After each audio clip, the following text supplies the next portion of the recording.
It seems y'all quite like the 10 facts about the Dart Monkey video, so we'll be continuing the series with this one, 10 facts about Super Monkey. Make sure y'all watch all the way through for number 10, because I can bet for certain you didn't know about this fact. As we did with the Dart Monkey, we'll be starting off with the first appearance of the Super Monkey, which was in the first ever Bloons Tower Defense game. But there was one game where he appeared in I'm sure a lot of y'all didn't know about, that being Bloons 2, being a premium upgrade in that game. Since we're still on the topic of games Super Monkey has been in, there's only 2 games where he wasn't, those being Bloons 1 and Hot Air Balloons. Super Monkey is the only tower to have a spin-off game series, being the Bloons Super Monkey series. And no, Bloons isn't a spin-off because it came out before Bloons Tower Defense.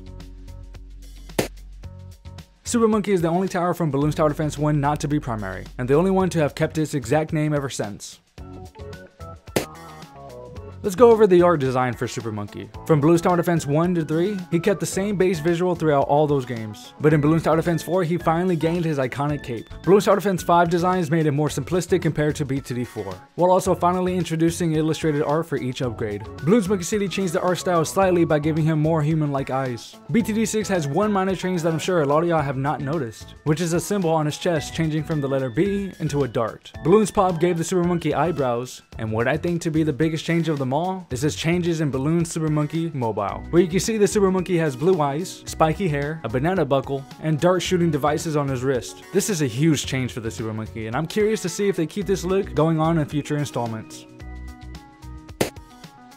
We went over different art styles of Super Monkey, but now let's go over the different types of Super Monkeys there are. And I'm not referring to its upgrades. I mean alternative versions of Super Monkeys. Those being Ice Super Monkey and Storm Super Monkey. Ice Super Monkey became this way by getting attacked by a Yeti and being frozen for a very long time. But by him being frozen for so long, his DNA mutated into a Super Monkey that could use ice to his advantage. And Storm Super Monkey became this way by getting ambushed by a group of ZOMGs, trying to escape from them by hiding in the storm clouds. Little did he know Ceramic Golem had a trap set for him, capturing him in the process, putting him in an electric cage. By the time the other Super Monkeys have arrived, the electrostatic energy from the cage has infused him with powers to control the weather. All of this information comes from Bloons Super Monkey 2 Mobile, and I never would have known about it if it wasn't for researching this video. And I gotta say, in terms of lore, that's honestly pretty cool. Like we did with the Dart Monkey, but in reverse, the most expensive a base Super Monkey has ever been was $4,750 in Bloons Tower Defense 4 expansion. This is because the specialty class is adding on 10% more cost to all towers besides the ones listed. In my top 10 facts about the Dart Monkey, I made a mistake by saying the cheapest the Dart Monkey ever was being $135, because it wasn't true. The cheapest price ever for a Dart Monkey was $40, but before I tell you how, let me tell you the cheapest price ever for a base Super Monkey, being $490 for a single Super Monkey. Now the only way to achieve this is by setting up a triple discount village with a TSG and Temple buff, and the discount tile for 1-2 tree on easy mode. I know this one's out of the blue, but I want to cover it because I didn't notice it for the longest time. But the Super Monkey is the only tower in BTD6 to have a tier 3 ability and having 2 different abilities in different paths.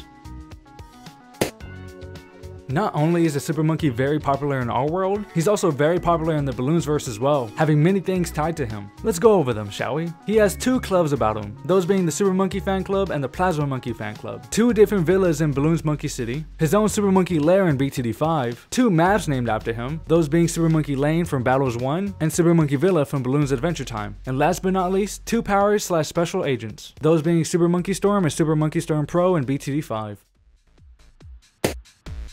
I want to end this video off by talking about probably the most popular thing about the Super Monkey, that being the VTSG, also known as the Vengeful True Sun God. I'm sure a lot of you already know how to obtain one, but did you know that its first appearance wasn't in Bloons Tower Defense 6? Well, technically. The very first appearance of it was in Bloons Monkey City, only being obtainable after getting the item Dark Temple Idol. I say technically because they're not exactly the same, one being a tier 4 while the other one is a tier 5, but they're essentially the same. It was also attainable in BTD5 Mobile as well, instead being an active ability once you had the 4th tier upgrade for the Super Monkey Lair.